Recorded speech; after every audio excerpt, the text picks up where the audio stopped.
ಓಂ ಸಮರ್ಥ ಸದ್ಗುರು ಶ್ರೀ ಸಾಯಿನಾಥಾಯ ನಮಃ. ಶ್ರೀ ಸಾಯಿನಾಥ ಪ್ರಬೋಧಾಮೃತ ಅಧ್ಯಾಯ 4 ಕಥಾ ಪ್ರಬೋಧೆ. ಶ್ರೀ ಸಾಯಿನಾಥರು ದ್ವಾರಕಾಮಾಯಿಯಲ್ಲಿ ಭಕ್ತರುಗಳಿಂದ ಸುತ್ತುವರೆಯಲ್ಪಟ್ಟ ಸಮಯಗಳಲ್ಲಿಯೂ ಅವರು ಹೆಚ್ಚಾಗಿ ಮೌನವಾಗಿಯೇ ಇರುತ್ತಿದ್ದರು. ಆಗಾಗ ಯಾರಾದರೂ ಭಕ್ತರನ್ನು ಉದ್ದೇಶಿಸಿ ಒಂದೆರಡು ಮಾತುಗಳನ್ನಾಡುತ್ತಿದ್ದರು. ಇದಕ್ಕಿಂತಲೂ ಅವರು ಹೆಚ್ಚು ಮಾತನಾಡುತ್ತಿದ್ದುದು ಬಹು ಅಪರೂಪವೇ ಆಗಿತ್ತು. ಇಂತಹ ಸಂದರ್ಭಗಳನ್ನು ಗೋಷ್ಠಿ ಎನ್ನುವರು. ಇವುಗಳಲ್ಲಿ ತಾತ್ವಿಕವಾದ ಗೋಷ್ಠಿಗಳು ಕೆಲವು ಎಲ್ಲರಿಗೂ ಅರ್ಥವಾಗುವಂತಿರುತ್ತಿದ್ದವು. ಹೀಗೆ ಅರ್ಥವಾಗುವ ಗೋಷ್ಠಿಗಳು ಅಪರೂಪವೇ ಆಗಿತ್ತು. ಇಂತಹ ಅಪರೂಪವಾದ ಸಂದರ್ಭದಲ್ಲಿಯೇ ಶ್ರೀ ಸಾಯಿನಾಥರು ಭಗವದ್ಗೀತೆಯ ಶ್ಲೋಕಕ್ಕೆ ಅರ್ಥವನ್ನು ವಿವರಿಸಿದ್ದುದೂ ಆಗಿದೆ. ಸಾಧಾರಣವಾಗಿ ಗೋಷ್ಠಿಗಳಲ್ಲಿ ಹೆಚ್ಚಾಗಿ ವಿಚಿತ್ರವಾದ ಕಥೆಗಳನ್ನು ಶ್ರೀ ಬಾಬಾ ಅವರು ಹೇಳುತ್ತಿದ್ದರು. ಅವುಗಳ ಮುಖಾಂತರ ಕೆಲವು ಆಧ್ಯಾತ್ಮಿಕ ಸತ್ಯಗಳನ್ನು ಬೋಧಿಸುತ್ತಿದ್ದರು. ಇದೇ ಮಹಾತ್ಮರ ಸಂಪ್ರದಾಯ. ಶ್ರೀ ಯೇಸು ಕ್ರಿಸ್ತರು ಬಹಳಷ್ಟು ಸತ್ಯಗಳನ್ನು ನೀತಿಕಥೆಗಳ ರೂಪದಲ್ಲಿ ಬೋಧಿಸಿದ ವಿಷಯವನ್ನು ನಾವು ಬೈಬಲ್ ಗ್ರಂಥದಲ್ಲಿ ಕಾಣಬಹುದಾಗಿದೆ. ನಮ್ಮಲ್ಲಿಯೂ ಇಂತಹ ನಿಗೂಢವಾದ ಯೋಗ ರಹಸ್ಯಗಳಿಂದ ಕೂಡಿದ ತತ್ವಗಳನ್ನು ಬಹಳಷ್ಟು ಮಹನೀಯರು ಹಾಡಿರುವರು. ಇವುಗಳು ಹೆಚ್ಚಾಗಿ ಭ್ರಮರಕೀಟ ಮರ್ಕಟಕಿಶೋರ ನ್ಯಾಯಗಳಂತೆ ಇರುತ್ತವೆ. ಹೀಗೆ ನಿಗೂಢವಾದ ನೀತಿಕಥೆಗಳಂತೆಯೂ ತತ್ವಗಳಂತೆಯೂ ಬೋಧಿಸುವುದರಲ್ಲಿಯ ಮುಖ್ಯ ಉದ್ದೇಶವೇನೆಂದರೆ ಅವುಗಳನ್ನು ತಿಳಿದುಕೊಳ್ಳುವವರಿಗೆ ಮಾತ್ರವೇ ಅವು ತಿಳಿಯುವುದು ಮತ್ತು ಅವುಗಳನ್ನು ಯಾರಿಗಾಗಿ ಆ ಮಹನೀಯರುಗಳು ರಚಿಸಿಕೊಟ್ಟಿರುವರೋ ಅದು ಅವರಿಗೆ ಮಾತ್ರವೇ ಅರ್ಥವಾಗುವುದು. ಅಷ್ಟೇ ಅಲ್ಲ, ಸಾಮಾನ್ಯವಾದ ಪದಗಳಲ್ಲಿದ್ದ ಭಾವಶಕ್ತಿಯು ಇಂತಹ ಕಥೆಗಳ ರೂಪದಲ್ಲಿ ಪ್ರಕಾಶಗೊಂಡಾಗ ಅವುಗಳಲ್ಲಿ ಅಂತಹ ಭಾವಶಕ್ತಿಯು ಪ್ರಕಟಗೊಂಡು ಅತೀತವಾದ ಪ್ರಭಾವವನ್ನು ಕೇಳುಗರ ಹೃದಯದಲ್ಲುಂಟು ಮಾಡುತ್ತದೆ. ಶ್ರೀ ಸಾಯಿನಾಥರು ಹೇಳಿದ ಅಂತಹ ಕಥೆಗಳಲ್ಲಿ ಕೆಲವನ್ನು ಈ ಅಧ್ಯಾಯದಲ್ಲಿ ಪರಿಶೀಲಿಸೋಣ. ಇವುಗಳನ್ನು ಹೆಚ್ಚಾಗಿ ಭಕ್ತರಾದ ಶ್ರೀ ದಾದಾ ಸಾಹೇಬ್ ಕಾಪರ್ಡೆಯವರು ತಮ್ಮ ಶಿರಡಿ ಡೈರಿಯಲ್ಲಿ ಬರೆದುಕೊಂಡಿರುವರು. ದಿನಾಂಕ ಡಿಸೆಂಬರ್ 14, 1910 ಚಾವಡಿಯಿಂದ ಹೊರಟು ದ್ವಾರಕಾಮಾಯಿಯನ್ನು ತಲುಪಿದ ಬಾಬಾ ಅವರು 2 ಕಥೆಗಳನ್ನು ಹೇಳಿದರು. ಒಬ್ಬ ದಾರಿಹೋಕನು ಉದಯದಲ್ಲಿಯೇ ಪ್ರಯಾಣಕ್ಕೆ ಹೊರಟು ರಾಕ್ಷಸನೊಬ್ಬನನ್ನು ನೋಡಿ ಅಪಶಕುನವೆಂದು ಬಗೆದೆನು. ಸ್ವಲ್ಪ ದೂರ ಪ್ರಯಾಣಿಸಿದ ಅನಂತರ 2 ಸಿಹಿನೀರ ಬಾವಿಗಳು ಕಂಡವು. ಅದರಿಂದ ಅವನು ತನ್ನ ದಾಹವನ್ನು ತೀರಿಸಿಕೊಂಡನು. ತದನಂತರ ಅವನಿಗೆ ಹಸಿವಾದಾಗ ರೈತನೊಬ್ಬನು ಕಂಡು ರೈತನ ಹೆಂಡತಿಯ ಸಲಹೆಯ ಮೇರೆಗೆ ಅವನಿಗೆ ಅನ್ನವಿತ್ತನು. ಸ್ವಲ್ಪ ದೂರ ಪ್ರಯಾಣ ಮುಂದುವರಿಸಲು ಅವನಿಗೆ ಕೊಯ್ಲಿಗೆ ಬಂದ ಮೆಕ್ಕೆಜೋಳದ ಹೊಲ ಕಂಡಿತ್ತು. ದಾರಿಹೋಕನಿಗೆ ಅವುಗಳ ಮೇಲೆ ಕೋರಿಕೆಯುಂಟಾಗುತ್ತಿದ್ದಂತೆಯೇ ರೈತನು ಅವನಿಗೆ ಅದರ ತೆನೆಗಳನ್ನು ಕೊಟ್ಟನು. ಅವುಗಳನ್ನು ತಿಂದು ಪ್ರಯಾಣಿಕನು ಸಂತೋಷವಾಗಿ ಹೊಗೆ ಬತ್ತಿಯಿಂದ ಹೊಗೆ ಸೇದುತ್ತಲೂ ಮುನ್ನಡೆದನು. ಅನಂತರ ಅವನೊಂದು ಅಡವಿಯಲ್ಲಿ ಹೋಗುತ್ತಿರಲು ಹುಲಿ ಕಂಡಿತು. ಭಯಗೊಂಡ ಅವನು ಗುಹೆಯಲ್ಲಿ ಅವಿತುಕೊಂಡನು. ಅದಾದರೂ ಹೆಬ್ಬುಲಿಯೇ ಆಗಿದ್ದಿತು. ಅದು ಅವನ ಸುತ್ತಲೂ ತಿರುಗಿತು. ನಾನು ಆ ದಾರಿಯಲ್ಲಿ ಹೋಗುತ್ತಿದ್ದುದರಿಂದ ಅವನಿಗೆ ಧೈರ್ಯ ಹೇಳಿ ಆ ಪ್ರಮಾದದಿಂದ ಅವನನ್ನು ರಕ್ಷಿಸಿ ಅವನಿಗೆ ಸರಿಯಾದ ದಾರಿ ತೋರಿ ಆ ಹೆಬ್ಬುಲಿಗೆ ನೀನು ಯಾವ ಹಾನಿಯನ್ನು ಮಾಡದಿದ್ದರೆ ಅದು ನಿನಗ್ಯಾವ ಹಾನಿಯನ್ನು ಮಾಡದು ಎಂದು ಹೇಳಿದನು.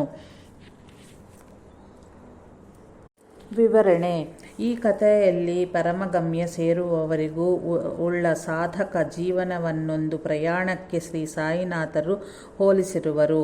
ಅವನು ಜನ್ಮಿಸುತ್ತಿರುವಾಗಲೇ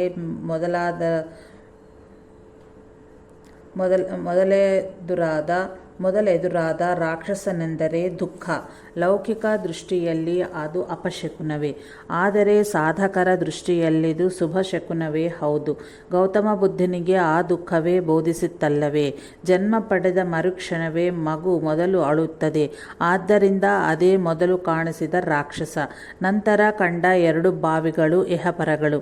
ಅವುಗಳಿಂದ ಬಾಯಾರಿಸಿಕೊಂಡನೇ ಆದರೂ ಅಜ್ಞಾನಬದ್ಧನಾದ ಅವನ ಆಸೆ ಎಂಬ ದಾಹವು ತೀರುವುದೆಂತು? ಸುಖ ದುಃಖಗಳ ಅನುಭವದಿಂದ ಅವನಲ್ಲಡಗಿದ್ದ ವಿವೇಕ ಎಂಬ ಸಂಸ್ಕಾರವು ಉದಯಿಸಿ ರಾಗದ್ವೇಷಗಳು ದುಃಖಕ್ಕೆ ಕಾರಣವಾಗುತ್ತೆ ಎಂಬುದನ್ನು ತಿಳಿದನು. ಅಂದರೆ ಇಹಪರ ಸುಖಗಳಿಗಾಗಿ ತಪನವು ಶಾಂತಿಸಿತು. ಅನಂತರ ಅವನಿಗೆ ಮುಕ್ತಿ ಪಥದಲ್ಲಿ ನಡೆಯಲು ಸಹನೆವೆಸುಗುವ ಬೋಧೆ ಎಂಬ ಆಹಾರಕ್ಕಾಗಿ ಹಸಿವೆ ಆಯಿತು. ಅಂತಹ ಸ್ಥಿತಿಯಲ್ಲಿ ಗುರುವು ತಪ್ಪದೇ ಲಭಿಸುವೆಂಬ ಶಾಶ್ವತ ಸೂತ್ರವು ಶ್ರೀ ಸಾಯಿಯವರಿಗೆ ಗುರುವು ಲಭಿಸಿದ ಕಥೆಯಲ್ಲಿಯೂ ಸಹ ನೋಡಿದವು. ಹಾಗೆಯೇ ಕೊಯ್ಲಿಗೆ ಬಂದ ಜೋಳದ ಹೊಲವೇ ಯೋಗ ಮಾರ್ಗವು. ಅದರ ಯಜಮಾನನು ಆಗ ಕಂಡನು. ಆ ಯಜಮಾನನೆಂದರೆ ಯೋಗಾಧಿಪತಿಯಾದ ಪರಮೇಶ್ವರನೇ ಹೌದು.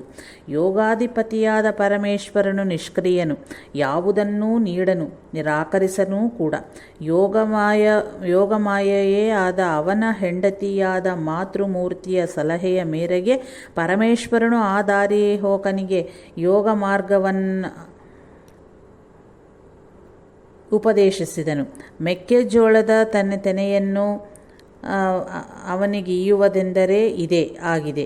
ಜೋಳ ಗೋಧಿಯಂತೆ ಧಾನ್ಯ ಹೊರಗೆ ಕಾಣದೆ ಮತ್ತು ಮೆಕ್ಕೆಜೋಳದಂತೆ ತನ್ನ ರಹಸ್ಯಗಳನ್ನು ಗುಪ್ತವಾಗಿರಿಸಿಕೊಳ್ಳುವುದು ಯೋಗ ಮಾರ್ಗವಾಗಿದೆ.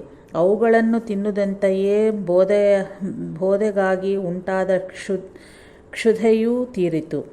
ಯೋಗನಿಷ್ಠ ಎಂಬ ಹೋಗೆ ಸೇದುತ್ತಲೂ ಅವನು ಮುಂದಕ್ಕೆ ಸಾಗಿದನು. ಆ ಸಾಧನೆಯಲ್ಲಿ ಸಿಗುವ ಅತೀತ ಮತ್ತು ವಿಚಿತ್ರವಾದ ಅನುಭವಗಳ ಅರಣ್ಯದಲ್ಲಿ ಆ ದಾರಿಹೋಕನು ಪ್ರವೇಶಿಸಿದನು. ಅವನಿಗೆ ಅಲ್ಲಿ ಅದ್ಭುತವಾದ ಸಿದ್ಧಿಗಳೆಂಬ ಬಲ ಉಂಟಾಯಿತು.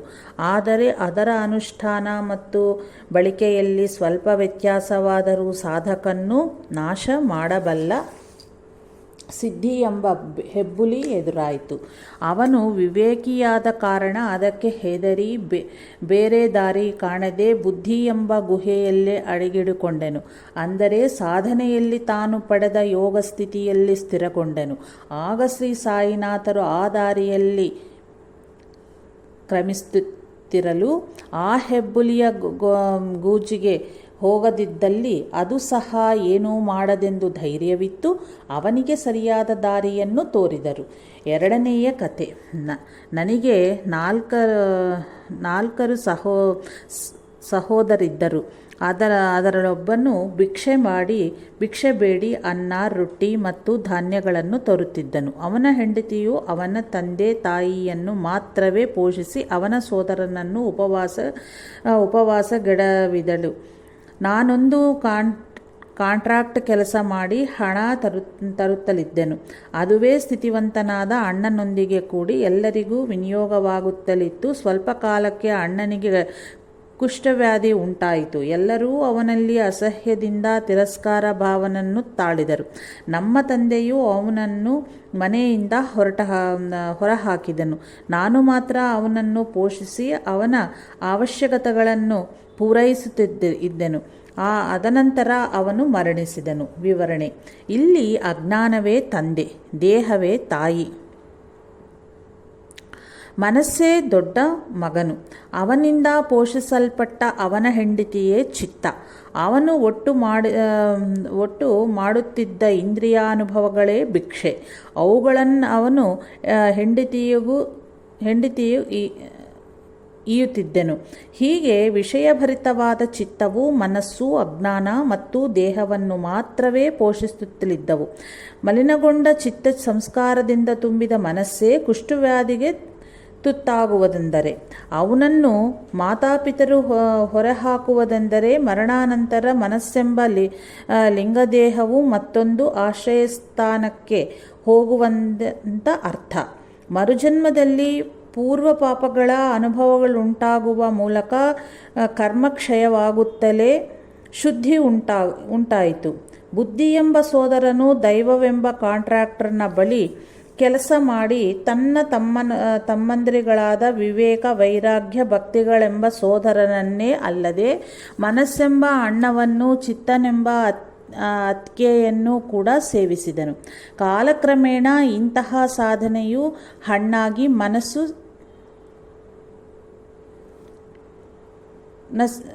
ನಶಿಸಿ ಹೋಯಿತು. ಇಂತಹ ತಾತ್ವಿಕವಾದ ಭಾವದೊಂದಿಗೆ ಸಾಮಾನ್ಯವಾದ ಲೌಕಿಕ ಜೀವನದಲ್ಲಿಯೂ ಕೂಡ ಋಣಾನುಬಂಧವನ್ನು ಗುರುತಿಸಿ ತನ್ನ ಸಂಬಂಧಿಕರ ಗುಣಗಳನ್ನು ಲೆಕ್ಕಿಸದೆ ಆದರಿಸಬೇಕೆಂಬ ಧರ್ಮಸೂತ್ರವನ್ನು ಸಹ ಈ ಕಥೆಯು ತಿಳಿಸಿಕೊಡುತ್ತದೆ. ಋಣ ವಿಮುಕ್ತಿಗೆ ಇದುವೇ ಮಾರ್ಗ. ಡಿಸೆಂಬರ್ 11, 1910 ಶ್ರೀ ಸಾಯಿನಾಥರು ಹೀಗೆ ಹೇಳಿದರು: ನಾನೊಂದು ಮೂಲೆಯಲ್ಲಿ ಕುಳಿತು ನನ್ನ ಶರೀರದಲ್ಲಿನ ಕೆಳಗಿನ ಭಾಗವು ಗಿಣಿಯ ಶರೀರದ ಕೆಳಭಾಗದಂತಾಗಬೇಕೆಂದು ಸಂಕಲ್ಪಿಸಿದನು. ತಕ್ಷಣವೇ ಆ ಸಂಕಲ್ಪವು ಫಲಿಸಿತು.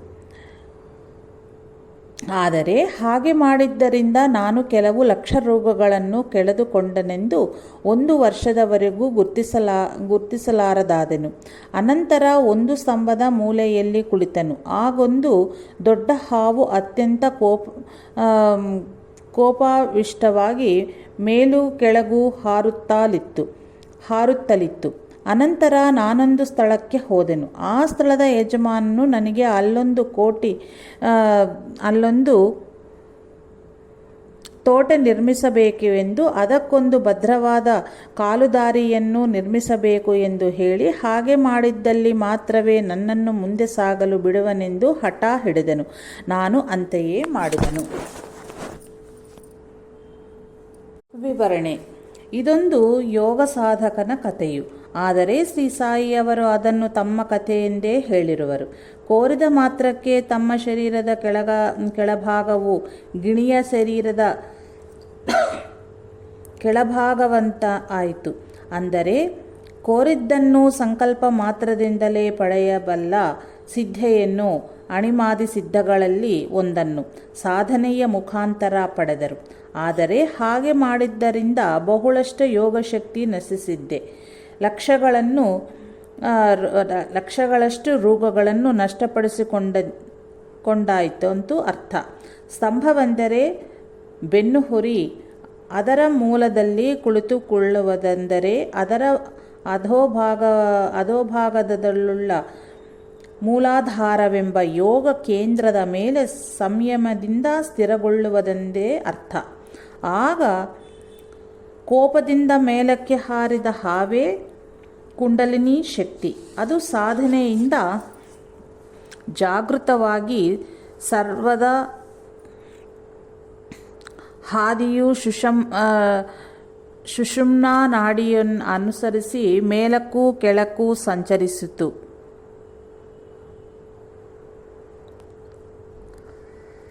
ಜಾಗೃತವಾಗಿ ಸರ್ಪದ ಹಾದಿಯು ಸುಷುಮ್ನಾ ನಾಡಿಯನ್ನು ಅನುಸರಿಸಿ ಮೇಲಕ್ಕೂ ಕೆಳಕ್ಕೂ ಸಂಚರಿಸಿತು. ಕಡೆಗೆ ಅವರಿಗೆ ಯೋಗ ಸಿದ್ಧಿ ಆಯಿತು. ಆದರೆ ಇಷ್ಟರಲ್ಲಿ ಮತ್ತೊಂದು ದೇಹವೆಂಬ ಸ್ಥಳಕ್ಕವರು ಸೇರಿದರು. ಭಗವಂತನೆಂಬ ಯಜಮಾನನು ಚತುರ್ವಿಧ ಪುರುಷಾರ್ಥಗಳೆಂಬ ಫಲಪುಷ್ಪಗಳನ್ನು ಪ್ರಸಾದಿಸುವ ತೋಟವನ್ನು ನಿರ್ಮಿಸಿದನು.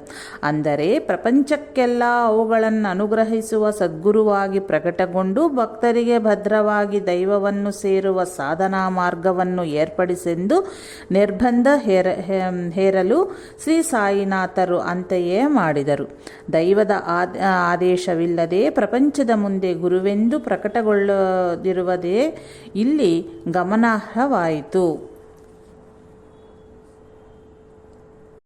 ದಿನಾಂಕ ಡಿಸೆಂಬರ್ 12, 1909 ಶ್ರೀ ಸಾಯಿನಾಥರು ಹೇಳಿದ ಕತೆ. ಒಬ್ಬನ ಬಳಿಯೊಂದು ಅಂದವಾದ ಕುದುರೆ ಇತ್ತು. ಅವನು ಎಷ್ಟು ಕಷ್ಟಪಟ್ಟಿರೂ ಅದು ತನ್ನ ಜೊತೆಯ ಕುದುರೆಯೊಂದಿಗೆ ಸೇರಿ ಕೆಲಸ ಮಾಡಲಿಲ್ಲ. ಅದನ್ನೇ ಎಷ್ಟು ದೇಶಗಳಲ್ಲಿ ಸುತ್ತಿದ್ದರೂ ಯಾವ ಪ್ರಯೋಜನವೂ ಆಗಲಿಲ್ಲ. ಎಷ್ಟೇ ಶಿಕ್ಷಣವಿತ್ತರೂ ಅದು ಅವನ ವಶಕ್ಕೊಳಗಾಗಿಲ್ಲ. ಕಡೆಗೊಬ್ಬ ಪಂಡಿತನು ಅದನ್ನೆಲ್ಲಿಂದ ತಂದಿರೋ ಅಲ್ಲಿಗೆ ತೆಗೆದುಕೊಂಡು ಹೋಗೆಂದು ಸೂಚಿಸಿದನು. ಅದರಂತೆ ಮಾಡಲು ಆ ಕುದುರೆಯು ಸರಿಯಾಗಿ ಕೆಲಸ ಮಾಡಲಾರಂಭಿಸಿತು.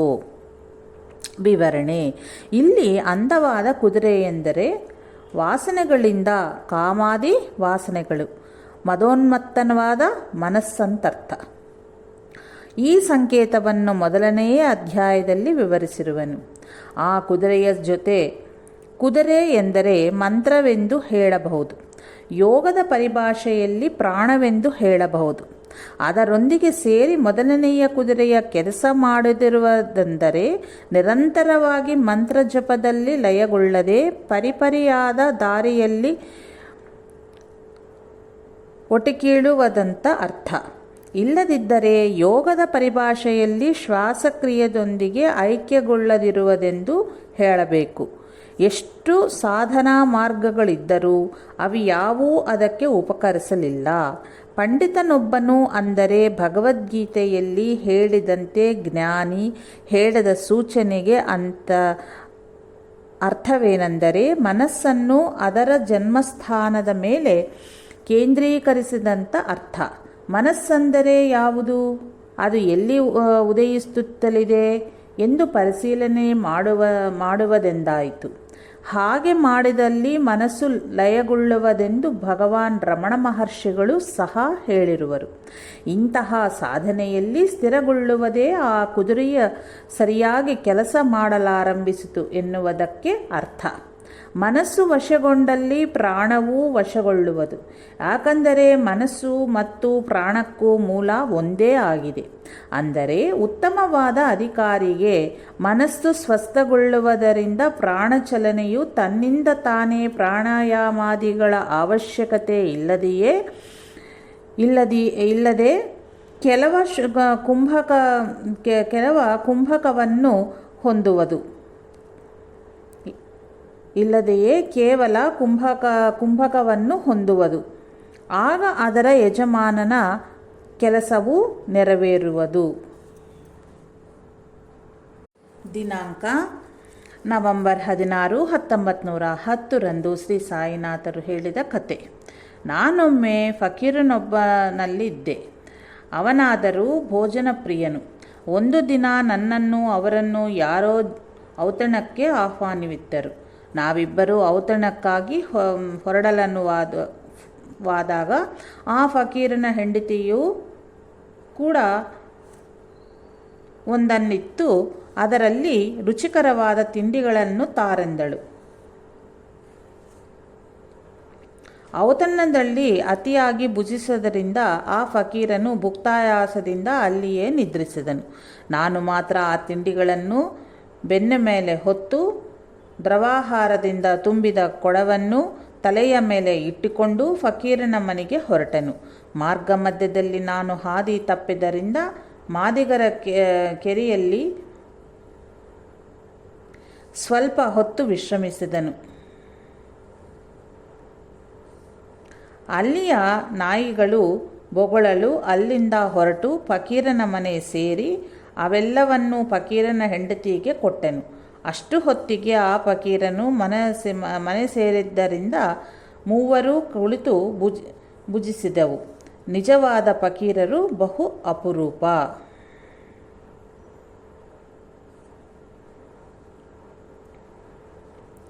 ವಿವರಣೆ.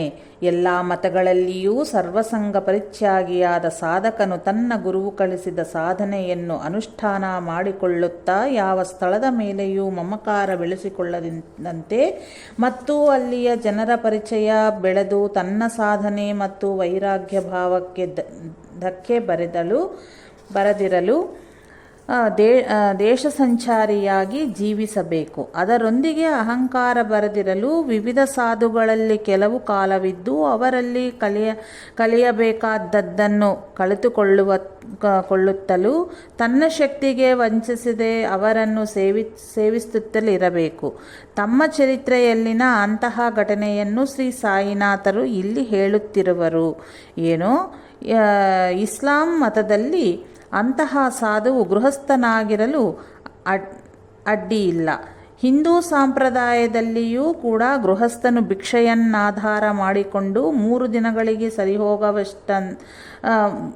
ಸರಿಹೋಗುವಷ್ಟಕ್ಕಿಂತಲೂ ಹೆಚ್ಚಾಗಿ ಭಿಕ್ಷೆಯನ್ನು ಸಂಗ್ರಹಿಸದೆ ಸಾಧು ಜೀವನವನ್ನು ನಡೆಸಬಹುದು. ಹೀಗೆ ಬಹುಮಂದಿಯನ್ನು ಶ್ರೀ ಸಾಯಿಯವರು ಕಂಡು ಹೇಳಿದ ಮಾತೆ ನಿಜವಾದ ಫಕೀರರು ಬಹು ಅಪರೂಪ ಎಂಬುದಾಗಿದೆ. ಮೇಲೆ ಹೇಳಿದ ಕಥೆಯಲ್ಲಿನ ಫಕೀರನು ಜಿಹ್ವ ಚಾಪಲ್ಯವನ್ನು ಜಯಿಸಿದ ಭೋಜನ ಪ್ರಿಯನು. ಔತಣದಲ್ಲಿ ಭೂರಿ ಭೋಜನವಾಗುತ್ತಲೇ ಭುಕ್ತಾಯಾಸದಿಂದ ಅಲ್ಲಿಯೇ ನಿದ್ರೆಗೆ ವಶನಾದನು. ಹಣ್ಣು ಮುದಕರ ಹೊರತು ಹಗಲು ನಿದ್ರೆಯು ಇತರರಿಗೆ ವಿಹಿತವಾದುದಲ್ಲ. ಆದ್ದರಿಂದ ತಮೋಗುಣ ವೃದ್ಧಿ ಹೊಂದಿ ಬುದ್ಧಿಯು ಮಂದವಾಗುತ್ತದೆ. ಶ್ರೀ ಸಾಯಿನಾಥರು ಹಾಗೆ ಮಾಡದೆ ಫಕೀರನ ಹೆಂಡತಿಗೆ ಭೋಜನವಿತ್ತು ತದನಂತರವೇ ಅವರು ಭೋಜನಗೈದರು. ಇದು ಶಿಷ್ಯೋತ್ತಮನ ಲಕ್ಷಣವಾಗಿದೆ. ಶಿಷ್ಯನು ಗುರುವನ್ನೆಂತು ಪ್ರೇಮ ಭಕ್ತಿಗಳಿಂದ ಸೇವಿಸುವನು. ಅಂತೆಯೇ ಗುರುಪತ್ನಿಯನ್ನು ಮಾತೃರೂಪದಿಂದ ಮತ್ತು ಮಕ್ಕಳನ್ನು ಗುರುಪುತ್ರರೆಂಬ ಸತ್ಯಯುತವಾದ ಭಾವನೆಯಿಂದ ಸೇವಿಸಬೇಕು ಎಂದು ಗುರುಗೀತೆಯು ಆದೇಶಿಸುತ್ತದೆ. ಸಾಧಕನು ತಾನು ದರ್ಶಿಸುವ ಎಲ್ಲ ಸಾಧುಗಳನ್ನು ತನ್ನ ಗುರು ಸ್ವರೂಪರೆಂದೇ ತಿಳಿದು ಗುರುವನ್ನೆಂತೂ ಅಂತೆಯೇ ಸೇವಿಸಬೇಕು. ಯಾವ ಸಾಧುವಿನ ಬಳಿ ಜ್ಞಾನ ಮಾರ್ಗದಲ್ಲಿ ತಾನೇನು ತಿಳಿದುಕೊಳ್ಳಬೇಕಾಗುವಂಥದ್ದು ಇರುವುದಿಲ್ಲವೋ ಅಂತಹವರನ್ನು ಬಿಟ್ಟು ಮುಂದಕ್ಕೆ ಹೋಗಬೇಕು. ಈ ಕಥೆಯಲ್ಲಿ ಶ್ರೀ ಸಾಯಿಯವರು ದಾರಿ ತಪ್ಪಿದ್ದನ್ನು ಗಮನಿಸಿದಲ್ಲಿ ಅವರು ಹೊಸದಾಗಿ ಆ ಫಕೀರನ ಬಳಿ ಬಂದಂತೆ ಕಾಣುವುದು. ಅಲ್ಲಿ ನಾಯಿಗಳು ಬೊಗಳಿದ್ದುದು ಸಹ ಅವರು ಆ ಪ್ರಾಂತಕ್ಕೆ ಹೊಸಬರೆಂಬುದನ್ನು ಸೂಚಿಸುತ್ತದೆ. ಈ ಕಥೆಯ ಬಗ್ಗೆ ಚಿಂತನೆ ನಡೆಸಿದಲ್ಲಿ ಸಾಧು ಜೀವನಕ್ಕೆ ಸಂಬಂಧಪಟ್ಟಂತೆ ವಿಧಿ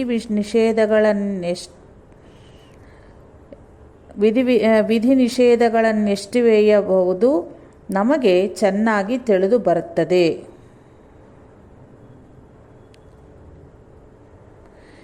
ವಿಧಿ ನಿಷೇಧಗಳು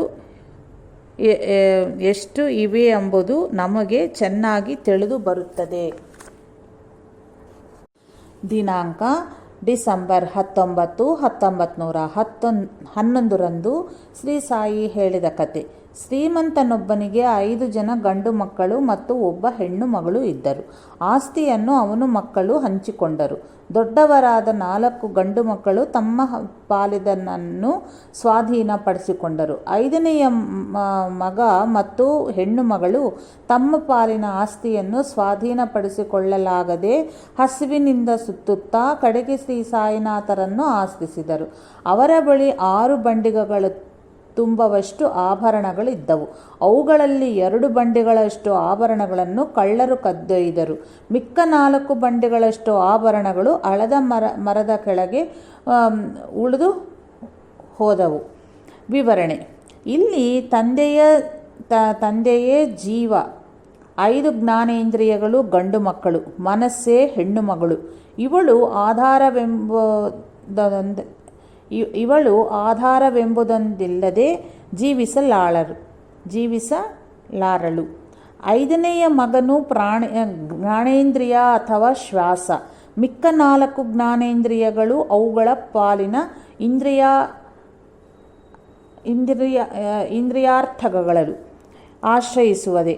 4 ಜನ ಗಂಡು ಮಕ್ಕಳು ತಮ್ಮ ಪಾಲಿನ ಆಸ್ತಿಯನ್ನು ಸ್ವಾಧೀನಪಡಿಸಿಕೊಳ್ಳುವುದೆಂದರೆ ಅದರೇ ಮನಸ್ಸು ಹಾಗೇ ಮಾಡಲಾರದಾಯಿತು. ಯಾಕಂದರೆ ಅದು ಯಾವುದರ ಬಗ್ಗೆ ಆಲೋಚಿಸಿದರೂ ಈ ಸೃಷ್ಟಿಯಲ್ಲಿ ತನ್ನದೆಂಬುದು ಯಾವುದೂ ಇಲ್ಲವೆಂದು, ಯಾವುದೂ ಶಾಶ್ವತವಲ್ಲವೆಂದು ತಿಳಿದು ನಿರ್ವಿಷವಾಯಿಯೇ ಅಂತರ್ಥ. ಆಗ ಮನಸ್ಸಿನೊಂದಿಗೆ ಸೇರಿ ಲಯವಾದ ಶ್ವಾಸವು ತನ್ನ ಪಾಲಿನ ಆಸ್ತಿಯಾದ ಗಂಧ ವಾಸನೆಯನ್ನು ತನ್ನ ಪರವಾಗಿ ಮಾಡಿಕೊಳ್ಳಲಾರಾಯಿತು. ಆಗ ಆತ್ಮಸ್ವರೂಪರಾದ ಸದ್ಗುರು ಮೂರ್ತಿಯಾದ ಶ್ರೀ ಸಾಯಿನಾಥರನ್ನು ಅವು ಆಶ್ರಯಿಸಿದವು. ಶ್ರಮ ಧಾಮಾದಿ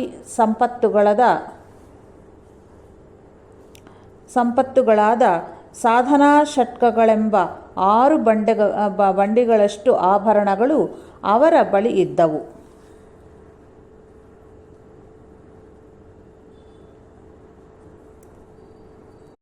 ಅದರಲ್ಲಿ ನಾಮರೂಪಗಳ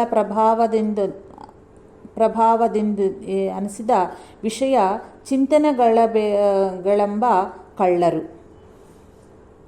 2 ಬಂಡಿಗಳಷ್ಟು ಆಭರಣಗಳನ್ನು ಕದ್ದೊಯ್ದರು. ಆದ್ದರಿಂದ ಮಿಕ್ಕ 4 ನಿಷ್ಪ್ರಯೋಜನವಾಗಿ ಆಲದ ಮರವೆಂಬ ಸಂಸಾರ ವೃಕ್ಷದಡಿಯಲ್ಲಿ ಬಿದ್ದಿವೆ. ಎಷ್ಟೇ ಸಾಧನೆ ಮಾಡಿದರೂ ನಾಮರೂಪಗಳ ಪ್ರಭಾವವನ್ನು, ಅಂದರೆ ಎಲ್ಲ ಜ್ಞಾನೇಂದ್ರಿಯಗಳನ್ನು ವಿವೇಕ ವೈರಾಗ್ಯಗಳ ಸಹಾಯದಿಂದ ಜಯಿಸದಿದ್ದರೆ ಮಾಡಿದ ಎಲ್ಲ ಪ್ರಯತ್ನವೂ ವ್ಯರ್ಥವಾಗುತ್ತದೆ. ಈ ಸತ್ಯವನ್ನೇ ಭಗವದ್ಗೀತೆಯು ಹೇಳುತ್ತದೆ. ದಿನಾಂಕ ಡಿಸೆಂಬರ್ 21, 1911 ರಂದು ಶ್ರೀ ಸಾಯಿ ಹೀಗೆಂದರು. ನಿನ್ನೆ ರಾತ್ರಿ ಯಾವುದೋ ಒಂದು ಆಕಾರವು ನನ್ನ ಮರ್ಮೇಂದ್ರಿಯ ಮತ್ತು ಕೈಗಳ ಮೇಲೆ ಹೊಡೆಯಿತು. ನಾನು ಆ ಪೆಟ್ಟುಗಳಿಗೆ ಕೈಲವನ್ನು ಲೇಪಿಸಿಕೊಂಡು ಹಾಗೂ ಹೀಗೂ ಅಡ್ಡಾಡಿ ಬಹಿರ್ದೇಶಕ್ಕೆ ಹೋಗಿ ಬಂದು ದುನಿಯ ಬಳಿ ಕುಳಿತ ಅನಂತರವೇ ಆ ಬಾಧೆಯು ಕಡಿಮೆಯಾಯಿತು. ದಿನಾಂಕ ಡಿಸೆಂಬರ್ 21, 1911 ರಂದು ಶ್ರೀ ಸಾಯಿ ಹೀಗೆಂದರು. ನಿನ್ನೆ ರಾತ್ರಿ ಯಾವುದೋ ಒಂದು ಆಕಾರವು ನನ್ನ ಮರ್ಮೇಂದ್ರಿಯ ಮತ್ತು ಕೈಗಳ ಮೇಲೆ ಹೊಡೆಯಿತು. ನಾನು ಆ ಪೆಟ್ಟುಗಳಿಗೆ ತೈಲವನ್ನು ಲೇಪಿಸಿಕೊಂಡು ಹಾಗೂ ಹೀಗೂ ಅಡ್ಡಾಡಿ ಬಹಿರ್ದೇಶಕ್ಕೆ ಹೋಗಿ ಬಂದು ದುನಿಯ ಬಳಿ ಕುಳಿತ ಅನಂತರವೇ ಆ ಬಾಧೆಯು ಕಡಿಮೆ ಆಯಿತು. ವಿವರಣೆ: ದರ್ವೇಶ ಎಂಬ ಭಕ್ತನಿಗೆ ಇದಕ್ಕೆ ಮುಂಚಿನ ರಾತ್ರಿ ಕನಸೊಂದು ಬಂದಿತ್ತು. ಅದರಲ್ಲಿ 3 ಯುವತಿಯರು ಮತ್ತು ಅಂಧ ಮುದುಕಿಯು ಅವನ ಮನೆಯ ಬಾಗಿಲ ಬಡಿದು ವಿಲಾಸಾರ್ಥವಾಗಿ ಬಂದಿರುವುದೆಂದು ಹೇಳಿದರು. ಅವನು ಅವರನ್ನು ಹೆದರಿಸಿ ಹೊರಗಟ್ಟಿ ಭಗವಂತನನ್ನು ಪ್ರಾರ್ಥಿಸಿದನು. ಆ ಕನಸಿಗೆ ಏನು ಅರ್ಥವೆಂದು ಶ್ರೀ ಸಾಯಿಯವರನ್ನು ಕೇಳಬೇಕು ಎಂದು ದರ್ವೇಶನು ಕಾಪರ್ಡೆ ಎಂಬ ಭಕ್ತನನ್ನು ಕೋರಿದನು. ಈ ಭಕ್ತದ್ವಯರು ಮಸೀದಿಯ ದ್ವಾರಕಾಮಾಯಿಯನ್ನು ಸೇರುತ್ತಿದ್ದಂತೆಯೇ ಬಾಬಾ ಅವರು ಪ್ರಶ್ನಿಸುವ ಮೊದಲೇ ಈ ಮೇಲಿನ ಕಥೆಯನ್ನು ಹೇಳಿದರು. ದರ್ವೇಶನು ಶ್ರೀ ಸಾಯಿನಾಥರ ಭಕ್ತನು. ಅವನನ್ನು ಕಾಮವಾಸನೆಯು ಆ ಸ್ವಪ್ನ ರೂಪದಲ್ಲಿ ಬಾಧಿಸಲೆತ್ನಿಸಿತು. ಶ್ರೀ ಸಾಯಿಯವರಾದರೂ ಎಲ್ಲ ಜೀವಿಗಳ ಹೃದಯದಲ್ಲಿ ಇರುವಂತೆಯೇ ಅವನ ಹೃದಯದಲ್ಲಿಯೂ ಇರುವರಾದ್ದರಿಂದ ಆ ಬಾಧೆಯು ಸಾಯಿಯವರಿಗೆ ಉಂಟಾಯಿತು. ಆಗವರು ಆ ಪೆಟ್ಟುಗಳಿಗೆ ತೈಲ ವೈರಾಗ್ಯವೆಂಬ ಸಂಸ್ಕಾರವನ್ನು ಲೇಪಿಸಿಕೊಂಡರು. ಮನಸ್ಸನ್ನು ಆ ವಿಷಯಗಳಿಂದ ಹೊರಗೆಳೆಯುವುದೇ ಹಾಗೂ ಹೀಗೂ ಅಡ್ಡಾಡುವುದೆಂದರೆ. ತನ್ಮೂಲಕ ಆ ದುಷ್ಟ ಸಂಸ್ಕಾರಗಳನ್ನು ಹೊರಗೆಟ್ಟುವುದೇ ಮಲವಿಸರ್ಜನೆಗಾಗಿ ಬಹಿರ್ದೇಶಕ್ಕೆ ಹೋಗುವುದು.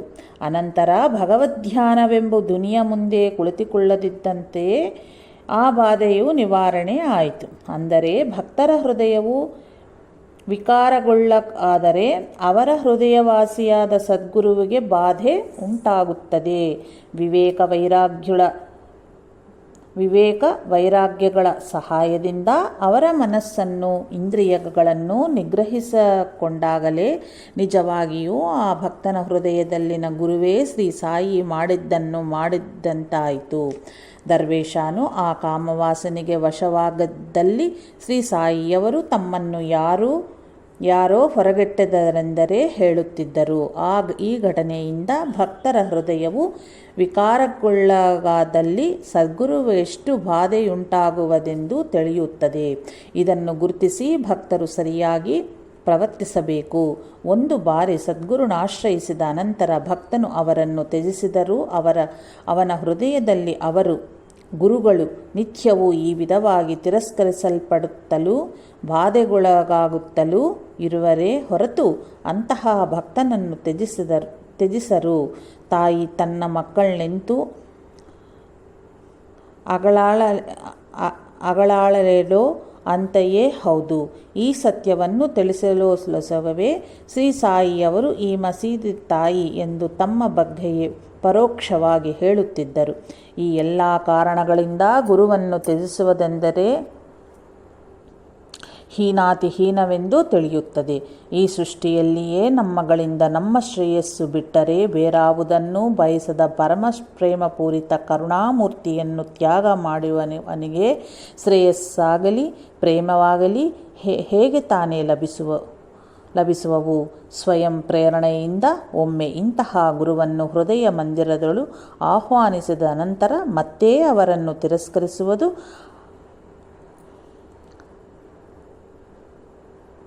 ಅಕ್ಷಮ್ಯವಾದ ಘೋರ ಅಪರಾಧವೇ ಸರಿ. ಆದ್ದರಿಂದಲೇ ಶ್ರೀ ಗುರುಚರಿತ್ರೆಯು ಗುರುತ್ಯಾಗವೆಷ್ಟು ಹೀನಪ್ರದವಾದ್ದೆಂಬುದ ವಿಸ್ತಾರವಾಗಿ ತಿಳಿಸಿಕೊಳ್ಳುತ್ತದೆ.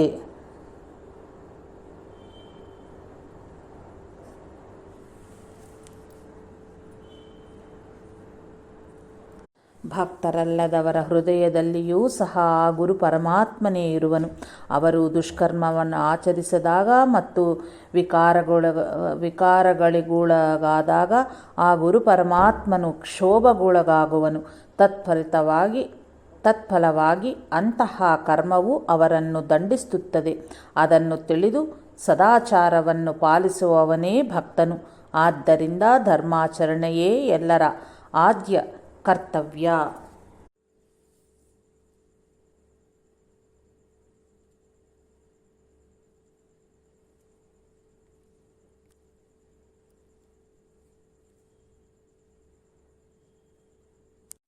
ದಿನಾಂಕ ಡಿಸೆಂಬರ್ 24, 1911 ಶ್ರೀ ಸಾಯಿನಾಥರು ಹೇಳಿದ ಕತೆ. ಒಬ್ಬನಿಗೆ 5 ಮಂದಿ ಗಂಡು ಮಕ್ಕಳಿದ್ದರು. ಅವರಲ್ಲಿ 4 ಆಸ್ತಿಯಲ್ಲಿನ ತಮ್ಮ ಭಾಗಗಳನ್ನು ಹಂಚಿಕೊಂಡರು. ಅದರಲ್ಲಿ ಒಬ್ಬರು ಮತ್ತೆ ತಂದೆಯೊಂದಿಗೆ ಸೇರಬಯಸಿದರು. ತಂದೆಯಾದರೂ ಆ ಇಬ್ಬರಲ್ಲಿ ಒಬ್ಬನಿಗೆ ವಿಷಪ್ರಾಶನ ಮಾಡಿಸಬೇಕೆಂದು ತನ್ನ ಹೆಂಡತಿಯನ್ನು ಆಜ್ಞಾಪಿಸಿದನು. ಆಕೆಯೂ ಅಂತೆಯೇ ಮಾಡಿದಳು. ಆ ಮಗನು ಸತ್ತು ಹೋದನು. ಎರಡನೆಯವನು ಮರದಿಂದ ಕೆಳಗೆ ಬಿದ್ದು ಸಾಯಲೆತ್ನಿಸಿದನು. ಪೆಟ್ಟು ಬಿದ್ದಿತೇ ಹೊರತು ಸಾಯಲಿಲ್ಲ. ತಂದೆಯು ಅವನನ್ನು ಸಾಯಿಸದೆ ಬಿಟ್ಟುಬಿಟ್ಟನು. ಅವನು 12 ವರ್ಷಗಳು ಬದುಕಿ ಒಬ್ಬ ಮಗ ಒಬ್ಬ ಮಗಳು ಹುಟ್ಟಿದ ಅನಂತರ ಸತ್ತು ಹೋದನು. ವಿವರಣೆ: ಈ ಕಥೆಯಲ್ಲಿ ತಂದೆಯು ದೈವ ಅಥವಾ ಪುರುಷ, ತಾಯಿ ಪ್ರಕೃತಿ ಅಥವಾ ಮಾಯೆ, ಅಹಂಕಾರ, ಮನಸ್ಸು, ಬುದ್ಧಿ, ಚಿತ್ತ ಮತ್ತು ದೇಹವೇ 5 ಮಂದಿ ಗಂಡು ಮಕ್ಕಳು. ಇವೆಲ್ಲವೂ ಅಜ್ಞಾನದಿಂದ ಸಂಸಾರದೊಳಗೆ ಸಿಕ್ಕಿಹಾಕಿಕೊಳ್ಳುವುದೇ ತಮ್ಮ ಪಾಲಿನ ಆಸ್ತಿಯನ್ನು ಹಂಚಿಕೊಳ್ಳುವುದೆಂದರೆ. ಬುದ್ಧಿ ಮತ್ತು ಚಿತ್ತ ಇವೆರಡೂ ತಂದೆಯಾದ ದೈವದೊಂದಿಗೆ ಮತ್ತೆ ಸೇರಿಸಲಿಚ್ಛಿಸಿದವು. ದೈವವಾದರೂ ಮಾಯೆಯಿಂದ ಚಿತ್ತಕ್ಕೆ ಸದ್ಗುರು ಉಪದೇಶವೆಂಬ ಚಿತ್ತನಾಶನಕರವಾದ ವಿಷವನ್ನು ಪ್ರಾಶನ ಮಾಡಿಸಿದನು. ಗುರು ಶಿಷ್ಯರೆಂಬ ಭೇದ ಬುದ್ಧಿ ಮತ್ತು ತದನುಸಾರವಾಗಿ ವಾಗ್ರೋರೂಪವಾದ ಉಪದೇಶವು ಮಾಯಾಜನಿತವಾದ್ದೇ ಎಂದು ಶ್ರೀ ಸಾಯಿ ತದ್ವಿದ್ಯೆ ಪ್ರಣಿಪಾತೇನ ಎಂಬ ಭಗವದ್ಗೀತೆಯ ಶ್ಲೋಕವನ್ನು ವಿಚಾರಿಸುವಾಗ ತಿಳಿಸಿಕೊಟ್ಟಿರುವರು. ಅದು ಚಿತ್ತವನ್ನು ನಾಶ ಮಾಡುತ್ತದೆಯಾದ್ದರಿಂದ ಅದನ್ನು ವಿಷವೆಂದರು. ಚಿತ್ತ ನಶಿಸಿಹೋದ ನಂತರ ಸಹಜವಾಗಿ ಮನಸ್ಸು ಸಂಸಾರವೆಂಬ ವೃಕ್ಷದ ಮೇಲಿನಿಂದ ಬಿದ್ದು ಸಾಯಲೆತ್ನಿಸಿ ಕುಂಟಾಗಿ ಹೋಯಿತು. ಆದರೆ ಮನಸ್ಸು ತನಗೆ ಸಹಜವಾದ ಬಾಹ್ಯ ವೃತ್ತಿಗಳ ಸಾಮರ್ಥ್ಯವನ್ನು ಕಳೆದುಕೊಂಡಿತು. ಯೋಗನಿಷ್ಠೆಯಲ್ಲಿ ಕನಿಷ್ಠವೆಂದರೂ 12 ವರ್ಷಗಳು ನಿಶ್ಚಲವಾಗಿ ಉಳಿಯದಿದ್ದಲ್ಲಿ ಸಾಧನೆ ಪೂರ್ಣವಾಗುವುದಿಲ್ಲವೆಂಬುದು ಯೋಗ ಸಂಪ್ರದಾಯ. ಆಗ ಅದಕ್ಕೆ ಜ್ಞಾನವೆಂಬ ಮಗ ಮತ್ತು ಸಿದ್ಧಿ ಎಂಬ ಮಗಳು ಹುಟ್ಟಿದರು. ಆಗ ಸಂಪೂರ್ಣವಾಗಿ ಮನಸ್ಸು ನಾಶನವಾಯಿತು. ಚಿತ್ತನಾಶನವೇ ಯೋಗವೆಂದು ಯೋಗಶಾಸ್ತ್ರವೂ, ಮನೋನಾಶನವೇ ಜ್ಞಾನವೆಂದು ವೇದಾಂತವೂ ಹೇಳುತ್ತವೆ. ಮನೋರೂಪವೆಂಬ ಅಜ್ಞಾನದ ಅಂಧಕಾರವನ್ನು ನಾಶಪಡಿಸುವ ಜ್ಞಾನಸೂರ್ಯನೇ ಶ್ರೀಗುರು. ಮನಸ್ಸೆಂಬ ಮದಗಜವನ್ನು ಮಣಿಸುವ ಸಿಂಹವೇ ಸದ್ಗುರುವೆಂದು ಭಗವಾನ್ ಶ್ರೀ ರಮಣ ಮಹರ್ಷಿಗಳು ಹೇಳಿರುವರು. ಆದ್ದರಿಂದ ದೈವವು ಮನಸ್ಸೆಂಬ ಮಗನಿಗೆ ಗುರುಪದೇಶವೆಂಬ ವಿಷವಿಡಿಸಿದನೆಂದು ಹೇಳುವುದು ತಥ್ಯವೇ ಆಗಿದೆ. ಮಾಯಾಮಯವಾದ ಸಾಮಾನ್ಯ ಇಂದ್ರಿಯಾನುಭೂತಿಯು ಅಜ್ಞಾನವನ್ನು ಪೋಷಿಸಿದರೆ ಗುರುಪದೇಶವು ಅದನ್ನು ನಾಶ ಮಾಡುವ ವಿಷವೇ ಹೌದು. ಶ್ರೀ ರಮಣ ಮಹರ್ಷಿಗಳು ಕೂಡ ಶ್ರೀ ಅರುಣಾಚಲೇಶ್ವರವನ್ನು ತಂದೆಯೆಂದು ಕೀರ್ತಿಸುತ್ತಲೇ ನಿನ್ನನ್ನು ಸಮೀಪಿಸಿದವರ ನುಂಗಿಬಿಡುವೆ ಎಂದು ಬರೆದಿರುವುದು ಗಮನಾರ್ಹವಾಗಿದೆ. ಮೇಲಿನ ಕಥೆಯು ಪೂರ್ಣಗೊಂಡಾಗ ದೇಹವೆಂಬ 5ನೆಯ ಮಗನ ವಿಷಯವಿನ್ನೂ ಬಾರದು. ಆದ್ದರಿಂದಲೇ ಶ್ರೀ ಸಾಯಿನಾಥರು ಅವನ ವಿಷಯವನ್ನು ಪ್ರಸ್ತಾಪಿಸದೆ ಬಿಟ್ಟುಬಿಟ್ಟರು. ದಿನಾಂಕ ಜನವರಿ 16, 1912 ಶ್ರೀ ಸಾಯಿ ಇಂತೆಂದರು. ಒಂದೊಮ್ಮೆ ನನ್ನ ಬಳಿ ಇದ್ದ ಹಣವನ್ನು ಅಪಹರಿಸಲು ಬಹಳಷ್ಟು ಮಂದಿ ಬಂದರು. ನಾನು ಅವರನ್ನೇನೂ ಅನ್ನದೇ ಹಣವನ್ನು ತೆಗೆದುಕೊಂಡು ಹೋಗಲು ಬಿಟ್ಟೆನು. ಆದರೆ ಅವರ ಹೆಸರುಗಳನ್ನು ಮಾತ್ರ ಗುರುತಿಟ್ಟುಕೊಂಡೆನು. ತದನಂತರ ಆ ಕಳ್ಳರೆಲ್ಲರೂ ಒಂದೆಡೆ ಊಟಕ್ಕೆ ಕುಳಿತುಕೊಳ್ಳುತ್ತಿದ್ದಂತೆಯೇ ಅವರೆಲ್ಲರನ್ನೂ ಕಂಡುಹಿಡಿದು ರಹಸ್ಯವಾಗಿ ಹಿಂಬಾಲಿಸಿ ಅವರೆಲ್ಲರನ್ನೂ ಹತ್ಯೆಗೈದು ನನ್ನ ಹಣವನ್ನು ಮತ್ತೆ ವಶಪಡಿಸಿಕೊಂಡೆನು. ವಿವರಣೆ: ವಿವೇಕ, ವೈರಾಗ್ಯ ಮತ್ತು ಧ್ಯಾನಗಳೇ ಹಣ, ರಜಸ್ಸು ಮತ್ತು ತಮೋಗುಣಗಳಿಂದ ಹೃದಯದಲ್ಲಿ ಅಡಗಿರುವ ಪೂರ್ವದ ಮಲಿನ ಸಂಸ್ಕಾರಗಳೇ ಕಳ್ಳರು. ಅವುಗಳು ಮನಸ್ಸನ್ನು ಚಂಚಲಗೊಳಿಸುವುದೇ ಹಣವನ್ನು ಅಪಹರಿಸುವುದೆಂದರೆ. ಆಗಿಂದಾಗ್ಗೆ ಮನಸ್ಸನ್ನು ನಿಗ್ರಹಿಸಿಕೊಂಡು ಆ ಸಂಸ್ಕಾರಗಳನ್ನು ಪಕ್ಕಕ್ಕೆ ತಳ್ಳಿಹಾಕುವುದೇ ಆ ಕಳ್ಳರೊಂದಿಗೆ ಹೋರಾಡಿ ತಮ್ಮ ಹಣವನ್ನು ಕಾಪಾಡಿಕೊಂಡಂತಾಗುವುದು. ಹಾಗೆ ಮಾಡಿದರೆ ತಾತ್ಕಾಲಿಕವಾಗಿ ತಮ್ಮ ಹಣವನ್ನು ರಕ್ಷಿಸಿಕೊಳ್ಳುವರೇ ಹೊರತು ಕಳ್ಳರು ತಪ್ಪಿಸಿಕೊಂಡು ಹೋಗಿ ಕಾದಿದ್ದು ಸಮಯ ಸಾಧಿಸಿ ಮತ್ತೆ ಎಂದೋ ಒಮ್ಮೆ ದಾಳಿ ಮಾಡಿ ಹತ್ಯೆಗೈದು ಧನವನ್ನಪಹರಿಸುವ ಯತ್ನದಲ್ಲಿಯೇ ತೊಡಗುವರು. ಆದ್ದರಿಂದ ಶ್ರೀ ಸಾಯಿಯವರು ಮನಸ್ಸಿನಲ್ಲಿ ಉದಯಿಸಿದ ಕುಸಂಸ್ಕಾರಗಳನ್ನು ತಡೆಯದೆ ಅವುಗಳ ಬಗ್ಗೆ ನಿಶ್ಚಯವಾಗಿ ತಿಳಿದುಕೊಂಡು ತಾತ್ಕಾಲಿಕವಾಗಿ ಸುಮ್ಮಗಿದ್ದರು. ಅನಂತರ ಒಂದೊಂದರ ಬಗ್ಗೆಯೂ ತೀವ್ರವಾದ ವಿವೇಕದಿಂದ ಚಿಂತನೆಗೈದು ಅವುಗಳನ್ನು ನಾಶಪಡಿಸಿದರು. ಮತ್ತೆ ಅವರ ಧ್ಯಾನಧನವು ಅವರಿಗೆ ಲಭಿಸುವುದೇ ಅಲ್ಲದೆ ಆ ವಾಸನೆಗಳು ಶಾಶ್ವತವಾಗಿ ಅಳೆದು ಹೋದವೆಂದು ಈ ಕಥೆಯ ಭಾವವಾಗಿದೆ. ಧ್ಯಾನದಲ್ಲಿ ಯಾವಾಗ ಚಿತ್ತವೃತ್ತಿಗಳಿಗೆ ಏಳುವವೋ ಅವುಗಳನ್ನು ಆ ಕ್ಷಣವೇ ಪ್ರಾಣಾಯಾಮಾದಿಗಳ ಅಭ್ಯಾಸದಿಂದ ನಿರೋಧಿಸುವ ಪದ್ಧತಿಯನ್ನು ಯೋಗಶಾಸ್ತ್ರವು ನಿರ್ದೇಶಿಸುತ್ತದೆ. ಇದು ಹಠಯೋಗ. ಇಂತಲ್ಲದೆ ಬುದ್ಧ ಮತ್ತು ಶಂಕರರು ಇನ್ನೊಂದು ಪದ್ಧತಿಯನ್ನು ಹೇಳಿರುವರು. ನಮ್ಮಲ್ಲಿ ಅನುಕ್ಷಣವೂ ಉತ್ಪನ್ನಗೊಳ್ಳುವ ವೃತ್ತಿಗಳೊಂದಿಗೆ ಆಲೋಚನೆಗಳೊಂದಿಗೆ ತಾದಾತ್ಮ್ಯಗೊಳ್ಳುವುದರಿಂದ ಅವುಗಳಿಗೆ ನಾವು ವಶವಾಗುತ್ತೇವೆ. ಇದನ್ನು ತಿಳಿದು ಸಾಧಕನು ತನ್ನಲ್ಲಿ ಉತ್ಪನ್ನಗೊಳ್ಳುವ ವಿಷಯ ಚಿಂತನೆಗಳನ್ನು ತಟಸ್ಥವಾಗಿ ಅದನ್ನು ಸಮೂಲಾಗ್ರವಾಗಿ ಗಮನಿಸುತ್ತಿದ್ದರೆ ಅವುಗಳೊಂದಿಗೆ ತಾದಾತ್ಮ್ಯ ಹೊಂದುವ ಸಂಸ್ಕಾರವು ನಶಿಸಿ ಹೋಗುತ್ತದೆ. ಬೇರೊಬ್ಬರಿಗೆ ಉಂಟಾಗುತ್ತಿರುವ ಆಲೋಚನೆಗಳನ್ನು ನೋಡುತ್ತಿರುವಂತೆ ನಿರ್ಲಿಪ್ತನಾಗಿ ನೋಡುವನು. ಊರುಗಳಿಗೆ ನಮ್ಮನ್ನು ನಿಲ್ಲಿಸಿ ನಡೆಸುವಂತಹ ಶಕ್ತಿಯು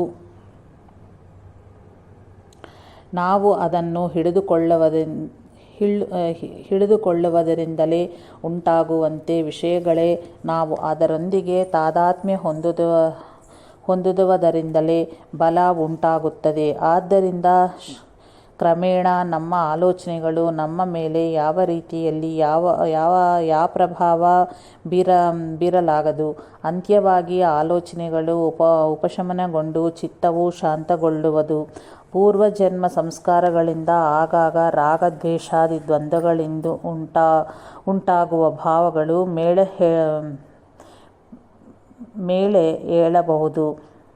ಮೇಲೇಳಬಹುದು. ಅವುಗಳನ್ನು ನಿರ್ಲಿಪ್ತವಾಗಿ ಗಮನಿಸಿ ಗುರುತಿಸಿ ಅವುಗಳಿಗೆ ಮೂಲವಾದ ನಮ್ಮ ಅಜ್ಞಾನಪೂರಿತವಾದ ಭಾವನೆಗಳ ಬಗ್ಗೆ ತೀವ್ರವಾಗಿ ವಿವೇಚನೆಗೈಯಲು ಅವು ನಿಸ್ಸಾರವಾದೆಂದು ಮಿಥ್ಯವೆಂದು ಸಿದ್ಧಗೊಳ್ಳುತ್ತದರಿಂದ ಅವುಗಳು ನಶಿಸಿ ಹೋಗುವವು.